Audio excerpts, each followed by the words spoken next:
Assalamualaikum warahmatullahi wabarakatuh. Alhamdulillahilladzi arsala rasulahu bil huda wa dinil haqq liyudhhirahu 'ala ad-dini kullihi wa kafa billahi shahida. Asyhadu an la ilaha illallah wahdahu la syarikalah wa asyhadu anna Muhammadan 'abduhu wa rasuluh.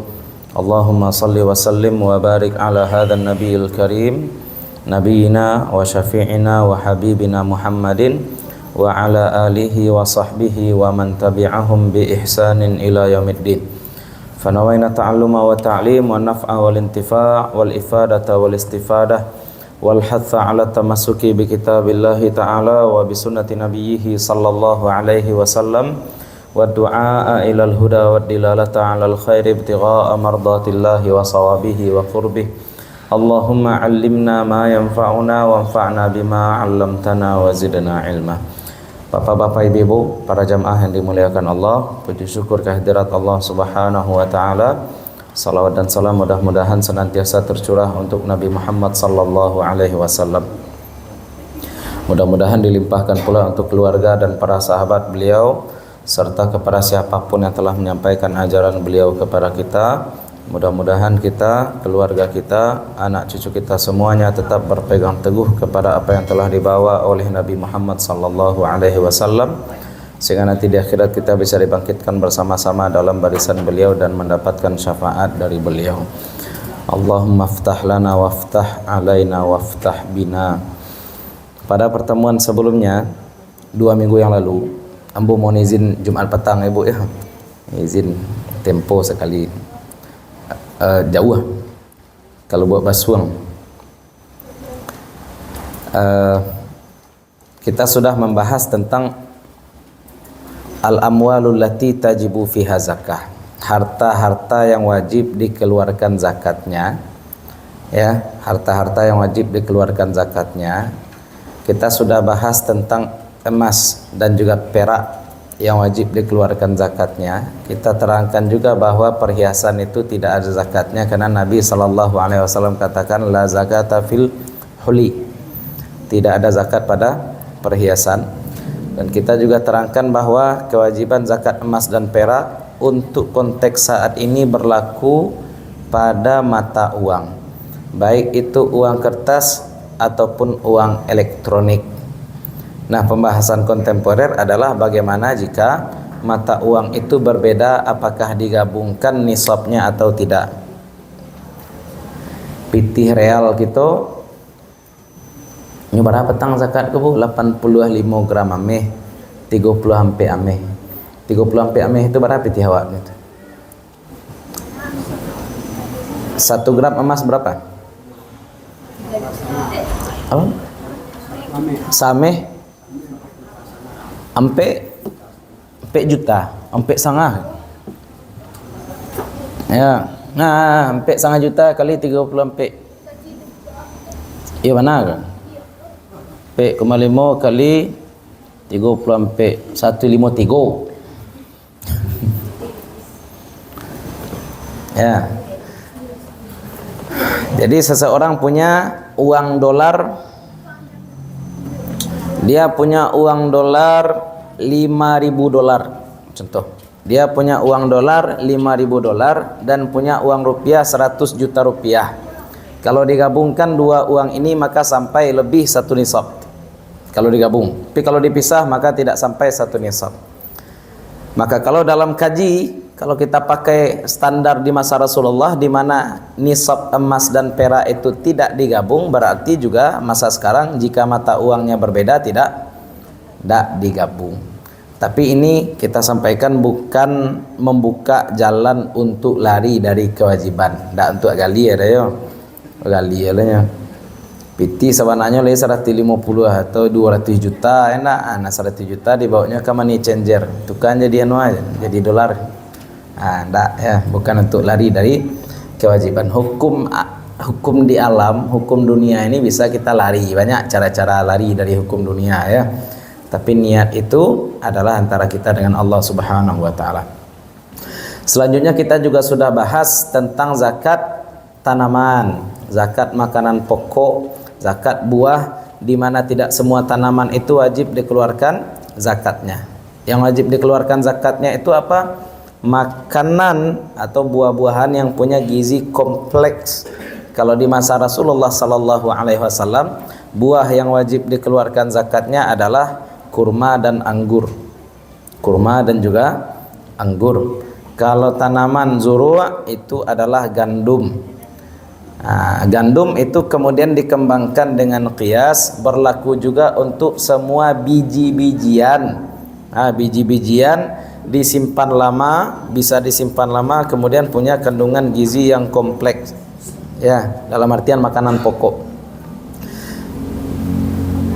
Jadi kalau ada biji-bijian bisa disimpan lama tapi tidak punya kandungan gizi yang kompleks, tidak bisa. Apa contoh merica?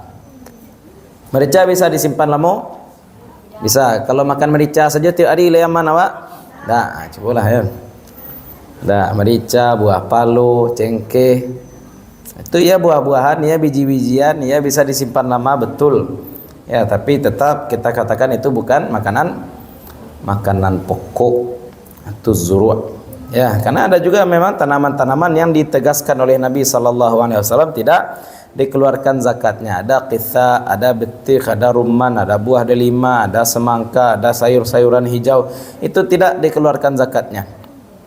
Itu menunjukkan bahwa tidak semua tanaman, tidak semua hasil tumbuh-tumbuhan itu wajib dikeluarkan zakatnya. Berapa zakatnya? Nah, nanti kita bahas ya, berapa yang dikeluarkan. Yang kita bahas hari ini apa saja dulu yang dikeluarkan. Nah, sampai situ kajian kita pada pertemuan sebelumnya. Malam hari ini kita lanjutkan kepada harta lain yang juga wajib dikeluarkan zakatnya, yaitu urudut tijarah atau objek dagang. Hei, galak je. Hei, dua lelok. Dua lelok. Nah, leka belajar fokus. Leka belajar fokus. Leka belajar fokus. Tahu tak aja. Ustaz pandai bahasa manusia, pandai lo bahasa kabau. Lek tahu bahasa kabau. Bahasa kabau. Salah cuy. Kabau tu nak muah dah. Kancang kabau nak fahamnya dah. Supaya kancang kabau caranya. Alah cuy, sak pandai lo bahasa kabau tu. Hei, ulang je deh. Malam ini kita masuk pembahasan baru, yaitu urudut tijarah atau objek dagang, barang dagang. Kita sudah tegaskan bahwa zakat itu berbeda dengan pajak. Zakat berbeda dengan pajak. Pajak untuk masalah dagang fokusnya adalah kepada perputaran uangnya. Tapi dalam zakat Nabi sallallahu alaihi wasallam katakan wa fil bazi sadaqatuha. Dan pada pakaian kain, karena memang di masa itu orang-orang banyak berdagang kain, ada zakatnya. Ada zakatnya kata Nabi. Berarti yang difokuskan oleh Nabi sallallahu alaihi wasallam ketika itu bukan perputaran uangnya, bukan uang dagangnya, tapi pada barang dagangnya, pada objek dagang. Maka ini penting ya, bapak-bapak, ibu-ibu nan manggalih. Kita sudah bahas haul, kita sudah bahas nisab. Sekarang kita bahas penerapan haul dan nisab dalam zakat dagang itu bagaimana? Kapan perdagangan itu wajib dikeluarkan zakatnya? Yang pertama, ya, syarat zakat dagang itu berlaku. Yang pertama adalah barang yang kita perjualbelikan itu kita dapatkan dengan cara membeli, bukan dengan cara tanam, bukan dengan cara produksi. Ya, berarti kalau misalkan orang baparak limau, kemudian limau itu dijual, itu tidak berlaku zakat dagang di situ. Kenapa Pak? Karena jeruk yang dia dapatkan itu prosesnya bukan dari membeli, tapi dia dapat dari nanam sendiri. Berlaku juga dalam ternak. Nah, orang beternak sapi, awalnya sapinya sepasang, sekarang sapinya sudah jadi 40 ekor dan dia gembalakan secara bebas di tanah lapang, itu wajib dikeluarkan zakatnya. Akan tetapi jika ada orang yang punya sapi, ulang balik. Jika ada orang yang punya kandang, dia beli anak sapi kecil, ya, anak sapi kecil, kemudian dibesarkan sapi tadi, baru dia jual, itu baru zakat dagang. Yang tadi zakat ternak, Pak. Yang tadi zakat ternak. Kalau ada orang yang beternak sapi, awalnya 2, sapinya kemudian menjadi 40, yang berlaku di situ adalah zakat ternak, tidak ada zakat dagangnya. Tapi kalau ada orang yang membeli sapi, dia tidak mengembangbiakkan sapi, dia cuma membesarkan sapi, pembesaran sapi, maka tidak ada zakat ternaknya, tapi ada zakat. Nah, zakat ternaknya tidak ada, zakat dagangnya ada. Kenapa? Karena syarat pertama ini, dia memiliki sapi tersebut dengan cara membeli. Maka misalkan ada orang dapat warisan mobil, kemudian mobil itu dijual, tidak ada zakatnya itu. Karena dia dapat mobil tadi bukan dengan cara membeli, tapi dapat warisan atau dihibahkan dan seterusnya. Yang penting objek dagang didapat dengan cara membeli. Ya. Jadi kalau orang bakadai sanjai nya membuat sanjai surang, Pak. Enggak ada zakatnya doh. Tapi kalau nya ambil sanjai dari kadai orang, maliang. Iyo kalau ambil iyo. Kalau nya membeli sanjai dari kadai orang lain, dijual di kadainya, wajib zakat. Tapi itu baru syarat pertama, ya. Ya. Tentu saya lihat dulu barat total sanjai ko sampai 153 juta atau tidak. Kalau tidak sampai tentu tidak wajib zakat. Ada syarat nisab. Yang pertama, barang yang diperjualbelikan didapat dengan cara membeli. Itu yang pertama. Yang kedua, ada niat untuk memperjualbelikan barang tadi ketika membeli barang. Ada niat. Dia beli barang itu tanggal 1, niatnya untuk dipakai sendiri, ternyata bulan depan bertukar pangana, berubah pikiran, dia jual, maka juga tidak berlaku. Berarti ketika membeli dia memang niatnya untuk menjual. Kenapa niat ini penting? Karena niat ini yang kemudian akan menentukan haulnya kapan. Begini ya Bapak Ibu ya, kalau kita mulai dagang tanggal 1 Muharram, kapan kita wajib zakat? 1 Muharram tahun depan. Kita beli barangnya 1 Muharram, niatnya bulan Safar, kapan wajib zakat? Kan itulah gambarannya ya. Makanya niat ini juga penting. Niat ini penting. Dia membeli barang tadi, ada pula niat dia untuk memperjualbelikan barang yang dia jual. Walaupun barang itu sudah gonta-ganti, walaupun barang itu dalam prosesnya sudah gonta-ganti, dia beli barang baru dijual lagi, kemudian beli barang baru dijual lagi, dibeli barang dijual lagi, dan begitu seterusnya. Ya, tapi yang penting tetap patokan kita adalah kapan dia mulai dagang. Ya, kapan dia membeli barang yang dia perjualbelikan tadi. Nah, itulah kira-kira. Karena perdagangan itu bukan cuma tentang menjual, tapi kapan dia membeli barang yang dia niatkan untuk dijual. Nah, itu tuh syarat tambahan untuk zakat.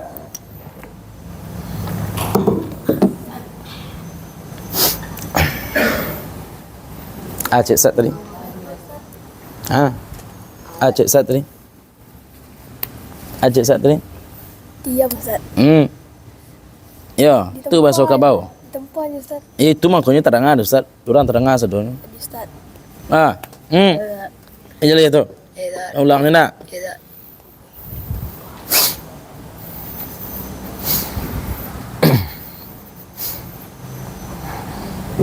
Sekali-sekali. Jarak-jarak lah Sik. Jarak-jarak lah Sik. Jarak-jarak Sik. Anak pendiam duduk jo anak pendiam separuh ebo. Nak paibo duduk jo anak paibo. Geser ke muka Sik. Inan gagah ke muka. Ke muka ndak gagah ada. Iya muka.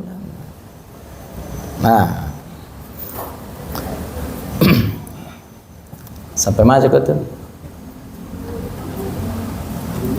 Semua je ya.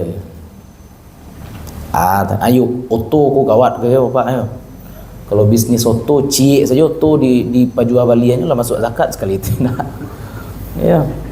Cik oto lah masuk zakat. Angkanya ancak galih goreng sebab enggak sampai nak pay nisab. Sebab nisabnya sama dengan zakat emas. 85 gram emas. Harganya tadi sekitar 153 juta. 153 juta rupiah. Iya ya, 153 juta. Kalau itu ya kadang zakatnya itu enak.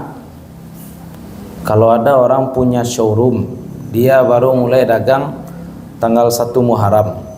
Muharram tahun besok mobil showroomnya Pajero 10 buah. Hitunglah zakatnya itu. Ya, satu Pajero anggap 500 juta kali 10 berarti 5 miliar. Bagi yang 40, 2,5% dari 5 miliar berapa tuh? Sekian ya. Berarti kan setiap 1 miliarnya ada 25 juta. 25 juta berarti 125 juta. Gadang zakatnya juga, gadang nanti juga gadang lo zakatnya. Kan mengikuti saja. Ya, mengikuti itu saja. Kapan tak berlaku zakat? Kalau barang tu tak punya inyo. Itu loh pak. Ya, inyo punya showroom, tapi mobil isi showroomnya bukan punya. Karena syarat pertama tadi apa? Barang itu dia miliki dengan cara membeli. Kalau orang cuma nitip di showroom dia, tidak ada zakatnya. Itu loh. Ya, kita ingin tegaskan bahwasanya zakat itu tidak selalu wajib. Zakat itu tidak selalu wajib. Ada kondisi-kondisi yang membuat zakat itu menjadi wajib. Nah, ulang lagi gambaran kasus. Sekali lagi. Nah, gambaran kasus. Jadi orang mulai dagang tanggal 1 Muharram, jualan mobil. Mobil yang dia jual awalnya adalah mobil-mobil bekas yang harganya mungkin 40 juta, 50 juta. Itu sudah wajib zakat atau belum? Tahun depannya dia jual 2 mobil yang harganya sama-sama 40 juta. Sudah wajib zakat atau belum? Masih belum. Tahun depannya lagi dia jualan mobil 10 buah yang harganya 50 juta. Wajib zakat. Makanya dia hitung kapan? Tetap kelipatan 1 tahun dari awal mula dia mulai jualan. Ustaz, kalau ada orang menggalih hendak bakadai, walaupun yang menggalih hendak bakadai. Hendak kadai dah pak, menggalih ku hendak standarnya kadai. Ada orang menggalih hendak bakadai tapi nyo kayu. Ya. Menggalih ku apa syaratnya? Barang kan kok lagi kadai tidak terserah, yang penting kalau zaman kini ya boleh ada online kan, berarti yang penting tu gudang tempat menyimpan barang, bukan tempat display barang, sebab barang itu didisplay di toko-toko online. Ya. Makanya kita tekankan yang menjadi objek dalam zakat dagang itu adalah barangnya. Nah, termasuk juga uang yang akan diputar kembali. Uang yang akan diputar kembali untuk dagang. Nah, caranya mereka. Tanggal 1 Muharram dia mulai dagang. 1 Muharram tahun depan dia list barang-barang yang ada di tokonya. Semua barang yang ada di tokonya dia daftar, kemudian dia hitung harganya. Harga apa? Harga jual, bukan harga beli, bukan harga jual. Karena harga jual itu tergantung pandai-pandai orang menawar. Kalau harga beli kan sudah jelas. Harga belinya berapa? Tapi harga jual tergantung.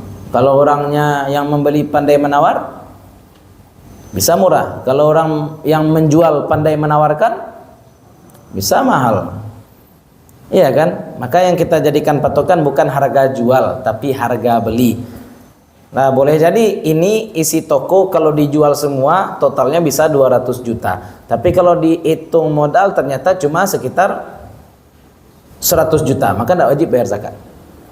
Kan tidak wajib bayar zakat. Itu tentang zakat urudut tijarah. Nah, jadi yang kita keluarkan zakatnya adalah barang yang kita jual, bukan perputaran duit. Jadi dagang dalam Islam itu tidak perlu juga catat secara detail seperti akuntan mencatat pemasukan, pengeluaran, tidak perlu juga.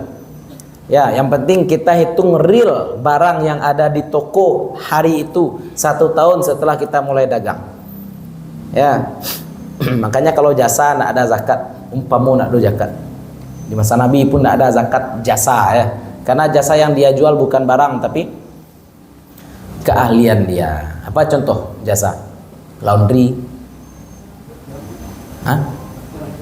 Apa? Iya, dokter. Ya, tukang jahit. Tukang jahit bukan mengelih baju ya. Kalau Arinda tuh tukang jahit atau ngelih baju tuh. Ya keduduknya. Kalau nan baju nan dijual dihitung tuh. Baju yang dia jual dihitung sebagai urudut tijarah. Tapi kalau jasa jahitnya tidak ada zakatnya. Jasa jahit tidak ada zakatnya. Itu contoh. Nanti kita bahas ya. Berarti tidak ada zakat dokter Ustaz. Berarti tidak ada zakat pegawai Ustaz. Nanti kita bahas. Yang penting kita bahas dulu fikih klasik. Kita bahas dulu fikih klasiknya. Fikih kontemporer nanti kita bahas. Kita pahami dulu bagaimana fikih zakat ini dibangun oleh para ulama. Baru kemudian kita tengok juga pandangan ulama kontemporer terkait zakat-zakat.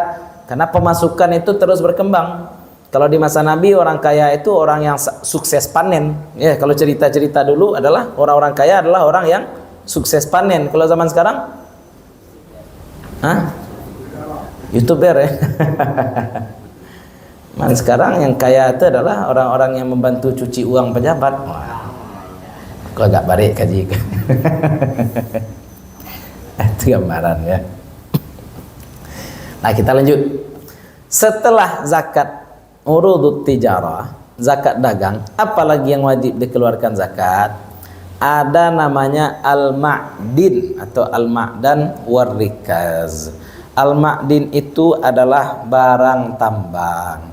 Tambang yang dimaksud adalah emas dan juga perak. Kenapa? Karena Nabi SAW mengambil zakat dari pertambangan di Qabaliyah. Qabaliyah. Ya, ada zakat, ada tempat tambang di daerah Qabaliyah dan Nabi SAW mengambil zakat dari situ. Nah, untuk zakat tambang itu tidak ada haulnya, Pak. Yang ada cuma nisab. Untuk zakat tambang tidak ada haul, yang ada cuma nisab saja. Maka ketika seseorang menambang emas dan dia dapat 1 gram emas, tidak wajib zakat. Dia dapat 2 gram emas, tidak wajib zakat. Setahun kemudian atau 2 tahun kemudian barulah total emas yang dia dapatkan mencapai 85 gram emas, baru wajib zakat ketika itu. Itu kalau zakatnya zakat emas dan juga perak. Jadi tidak ada urusan haul. Kalau misalkan dia dapat 85 gram emas dalam 1 kali menambang, dalam 1 kali mendulang langsung 85 gram emas, ya sudah hari itu langsung dia wajib bayarkan zakat. Ini umpama sama mirip dengan zakat tani ya. Zakat tani juga tidak disyaratkan adanya haul. Pokoknya kita bayar yaumah hasadi. Ketika kita panen langsung kita bayar zakat. Nah, sama dengan ini. Zakat tambang juga seperti itu. Nah, kalau dalam fikih klasik memang yang ditambang itu emas dan perak saja. Emas dan perak saja. Tapi kan zaman sekarang banyak barang-barang lain yang juga ditambang. Ada batu bara, ada minyak. Bagaimana dengan yang seperti itu? Nanti kita bahas. Ya. Karena itu pembahasan fikih kontemporer, bukan masalah fikih klasik. Kok banyak lo orang bertanya, bahan bakar di masa Nabi apa, Pak?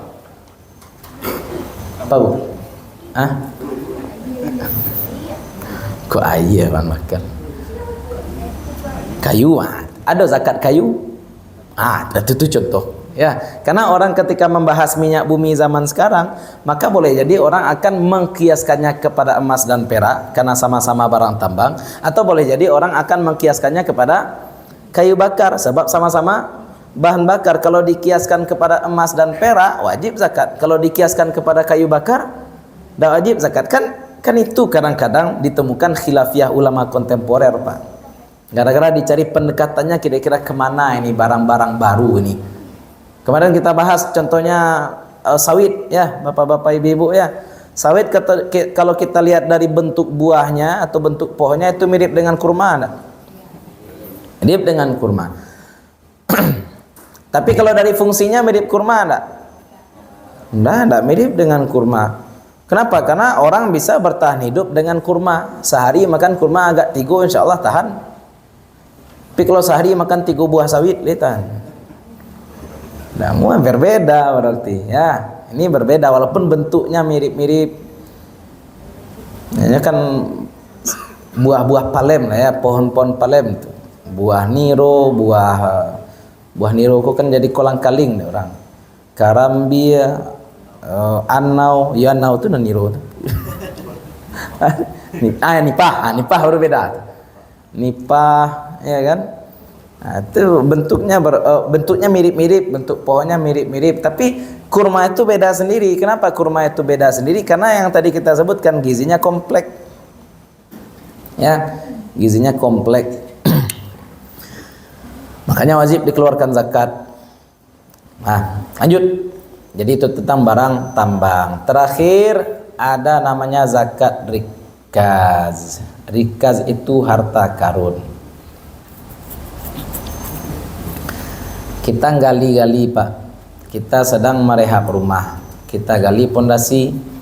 Ketika gali pondasi dapat patung Buddha dari emas beratnya 10 kilo. Kalau di Mesir tuh dapat patung Fir'aun beratnya 10 kilo. Ini contoh saja ya. Kita gali tanah dapat patung dari emas beratnya 10 kilo. Bagaimana statusnya? Wajib dikeluarkan zakat? Ya. Berapa zakatnya? Khumus 1/5. Ini berbeda. Ini berbeda dengan zakat emas dan perak.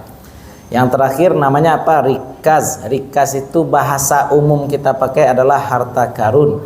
Kalau wallahu alam ya, orang-orang luar negeri menyebutnya apa? Pokoknya harta yang ditimbun dan tidak, ini syaratnya ya, barang itu tidak ada tanda-tanda kalau dia dimiliki oleh orang Islam. Kalau misalkan kita, bapak-bapak ibu-ibu, kita membeli rumah, kita membeli tanah, kemudian ketika kita membersihkan lahan itu kita menemukan emas, tapi di emas itu ada tanda-tanda kalau koin atau emas tadi itu dimiliki oleh orang Islam, pemilik tanah sebelum kita. Berarti koin emas itu milik siapa? Milik bersama. Kalau tanah di Minang kan tanah itu dimiliki bersama, tanah kaum. Berarti koin tadi dikembalikan kepada kaum, karena itu emas yang terhormat. Tapi kalau ternyata, makanya saya tadi contohkan dengan patung Buddha. Kalau patung Buddha berarti yang punya siapa? Orang kafir sebelum Islam datang. Maka itu baru dianggap sebagai harta karun. Nah, untuk harta seperti itu bagaimana caranya? Saya tidak mau bahas aturan negara ya Pak ya. Aturan negara berikan ke negara karena ini adalah warisan cagar budaya dan seterusnya ya. Kalau secara fikih bagaimana? Aniang-aniang saja. Kalau secara fikih, finders keepers istilahnya ya, bahasa Inggrisnya ya. Sianan mendape, nyonon penyu. Siana mendapatnya nan punya dapat patung ya, nampak syiar-syiar kufur lah di situ, bukan syiar bahwasanya patung ini milik orang Islam, maka dia berhak memiliki. Tapi syaratnya apa tadi? 1/5 keluarkan. 1/5 dikeluarkan. Zakat. Bakok gadang mana Ustaz? Zakat emas dan perak kan cuma 2,5%. Iya, mejo perak tuh awak memang mencari. Barang tambang itu memang kita mencari, tapi kalau harta karun tidak sengaja dapet ya, tidak sengaja dapet. Nah, maka dikeluarkan pun zakatnya lebih besar daripada makdin yang diusahakan atau dhahab wa fiddah, emas dan perak yang diusahakan.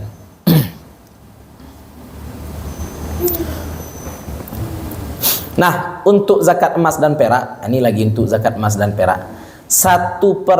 Mohon maaf, bukan emas dan perak. Untuk zakat harta karun tadi yang dikeluarkan zakatnya hanya kalau dia berbentuk emas dan perak, itu harta karun. Kalau berbentuk batu mulia, dia dapat patung Buddha tapi terbuat dari berlian, tidak wajib keluarkan zakat. Ini lebih mahal, yuk, tidak wajib keluar zakat.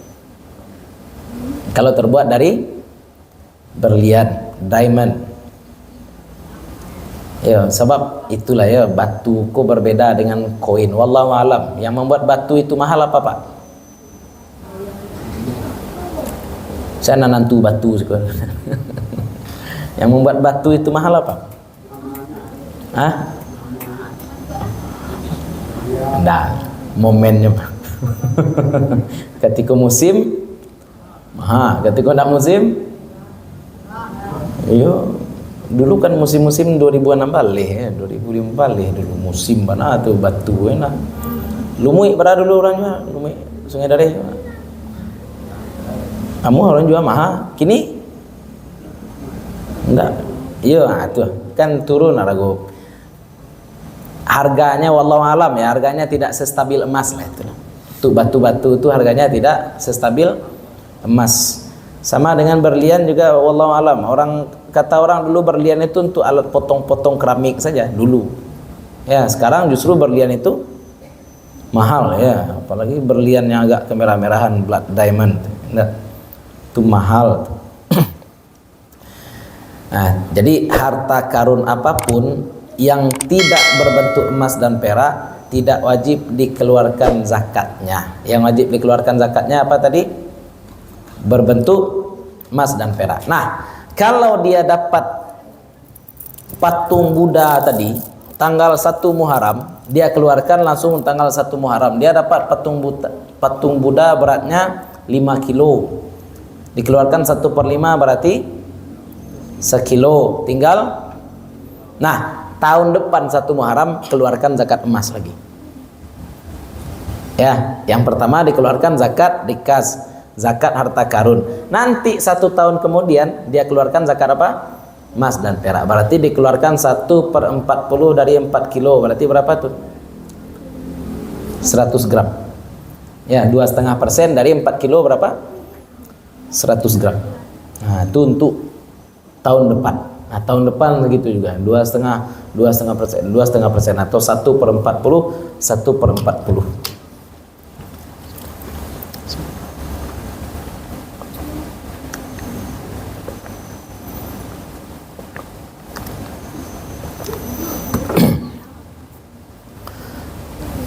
Nah, kalau sekarang apa barang tambang yang paling mahal, Pak?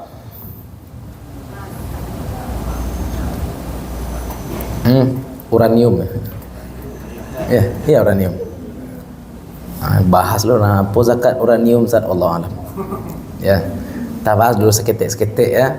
Kita bahas dulu sedikit-sedikit mulai dari harta-harta yang wajib dikeluarkan zakatnya berdasarkan fikih klasik. Kamu boleh? Bisa? Jam berapa Isa? 3. Ah, kita bahas nisab lagi. Kita bahas nisab. Sebelumnya kita sudah bahas nisab khususnya untuk emas, dagang dan seterusnya. Tapi untuk barang-barang pertanian, untuk peternakan kita belum membahas nisab. Nisab itu adalah jumlah harta. Ketika harta kita mencapai jumlah tersebut, barulah kita wajib membayar zakat. Contohnya ameh, itu contoh yang paling umum kita jadikan contoh dari tadi. Ketika emas belum mencapai 85 gram atau belum mencapai 34 emas, maka kita belum wajib untuk membayar zakat. Kapan wajib bayar zakat? Ketika jumlah emas itu mencapai 85 gram plus 85 gram itu sudah disimpan mencapai 1 tahun. 2 ini syarat utamanya. Nah, 1 tahun itu namanya haul, jumlah 85 gram itu namanya nisab. Tapi itu nisab emas, emas saja, emas 85 gram. Nah, sekarang kita bahas bagaimana dengan nisab harta-harta yang lain. Yang pertama, emas sudah kita sampaikan tadi. Di masa Nabi sallallahu alaihi wasallam itu 20 mithqal.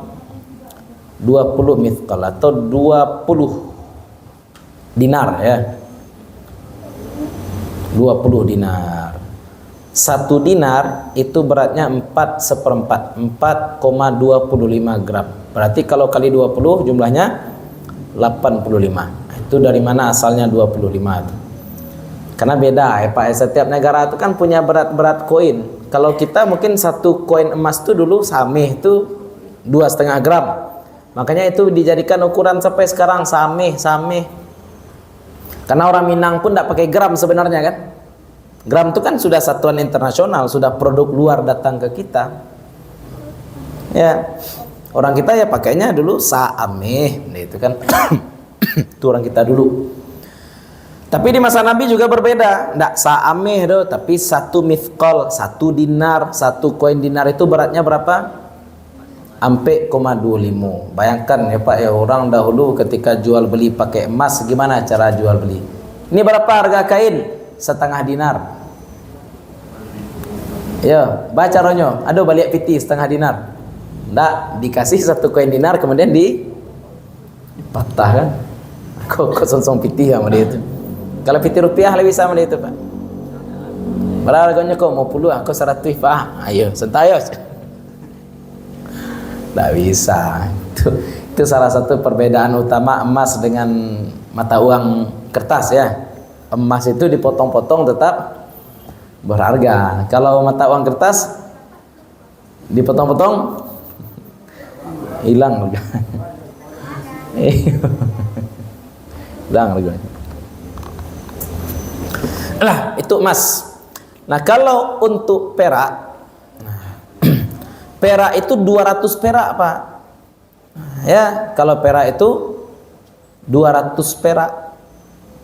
Kalau ya 10 kali lipat ameh berarti harga perak di masa Nabi sallallahu alaihi wasallam. Kalau sekarang barat ya.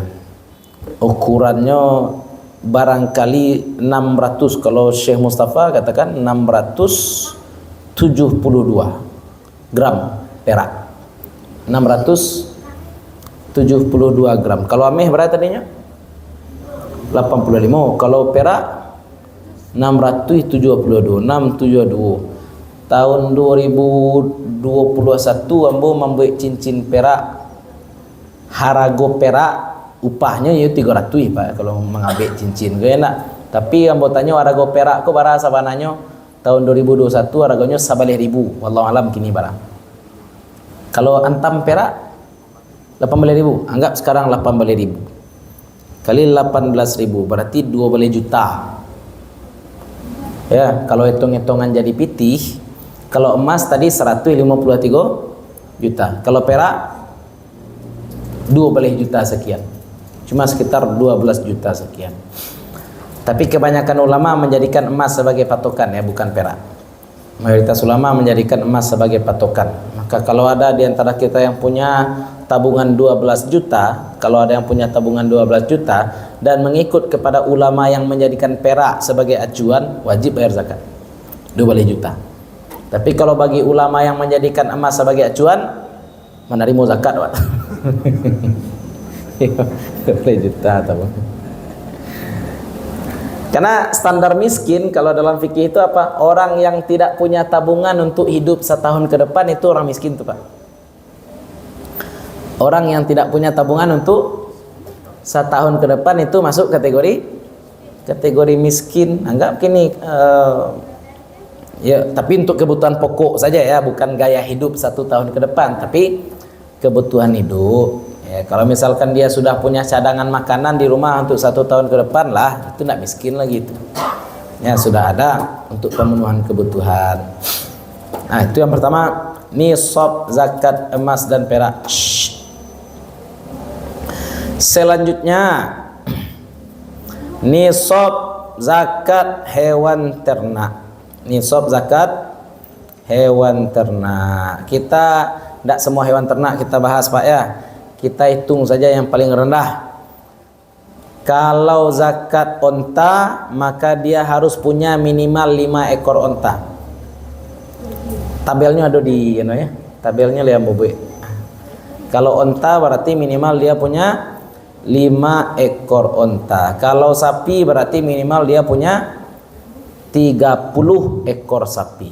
30 ekor sapi. Kalau kambing minimal dia punya 40 ekor kambing. Kalau dia punya kambing tidak sampai 40 berarti tidak wajib zakat. Kalau ternyata dia punya kambing 100 ekor tapi 100 ekor itu semuanya dikandangkan, tidak digembalakan, maka tidak juga wajib bayar zakat. Ya. Ini 100 kambing tapi kiranya kambing kau dikandangkan, berarti makannya itu dicari ikan, nah, maka itu tidak wajib dikeluarkan zakat. Kalau ada orang punya sapi banyak, wallahu alam ya, ada daerah-daerah yang sapi itu lepas saja, seperti di pesisir. Padang Mengateh, Pelapeh, kamu tidak pernah ke situ. Besok lawak pelajari Padang Mengateh. Ya, man dilepas atau dikandangkan kalau Padang Mengateh? Kandangkan juga. Nan di Pelapeh kok ketika akan dipoto saja tu baat. Enggak. Ya. Oh, dipagar ya, ini Pelapeh je tapi dipagar. Kalau di pesisir kan ada rambu khusus ya. Rambu khusus apa tu? Hati-hati jawi. Jawi melinteh. Jawi lapeh. Itu tuh masuk barangkali. Kalau jawi orang banyak, kalau sapinya banyak, jumlahnya berapa? 30. Kalau kambing 40. Kalau dikandangkan tidak wajib dikeluarkan zakat. Dan kalau misalkan hewan tadi dipakai untuk jadi tunggangan, tidak wajib juga dikeluarkan zakat. Dia punya sapi 40, tapi 40-40-nya untuk padati contoh. Tidak wajib keluarkan zakat. Ya, dia punya sapi 40, tapi 40-40-nya untuk bajak sawah, tidak wajib keluarkan zakat. Jadi memang sapi yang diternakkan. Nah, itu tentang zakat hewan ternak. Pertemuan selanjutnya insyaallah kita akan bahas zakat zakat pertanian. Alun tutui lah tagak-tagak sampai mana tadi itu kan lupa Ustaz tutui tadi. Nah, pertemuan selanjutnya insyaallah kita akan bahas zakat pertanian, nisabnya. Nah, nanti terakhir baru kita bahas masarif ya. Asnaf zakat itu siapa saja, standar fakir itu apa, standar miskin itu apa, orang berhutang itu maksudnya hutang karena pinjol atau apa, wallahu alam. Nah, nanti kita bahas ya tentang masarif zakat. Terakhir baru fikih kontemporer terkait zakat. Itu barangkali kajian kita malam hari ini, mudah-mudahan bermanfaat bagi ibu, bapak-bapak, terutama untuk kami. Ya, silakan Pak. Kalau tanah Ya. dulu dibagi tanah itu cuma satu mek. Karena pada perkembangan zaman ini tanah itu dari satu mek itu termasuk apa? Tidak. Tanah, rumah tidak wajib dikeluarkan zakat. Tanah, rumah tidak wajib dikeluarkan zakat. Masuk rumah mungkin kita beli dulu harganya 100 juta. Tapi kini melembung, tidak wajib dikeluarkan zakat. Ya, termasuk tanah. Walaupun kita niat membeli tanah untuk investasi ya, kita niat membeli tanah untuk investasi, kan ada orang berniat membeli tanah seperti itu. Tanah kan tidak akan turun-turun harganya, tidak wajib dikeluarkan zakat. Ya, sama statusnya seperti batu-batu mulia yang tadi kita sampaikan. Dia membeli berlian tidak wajib keluarkan zakat. Ya, yang wajib dikeluarkan zakat. Walaupun lebih mahal. Walaupun dia lebih mahal daripada emas. Ya. Itu barangkali wallahu taala a'la wa alam. Mohon maaf kalau ada yang salah, ada yang kurang, ada sesuatu yang tidak kami letakkan pada tempatnya. Assalamualaikum warahmatullahi wabarakatuh.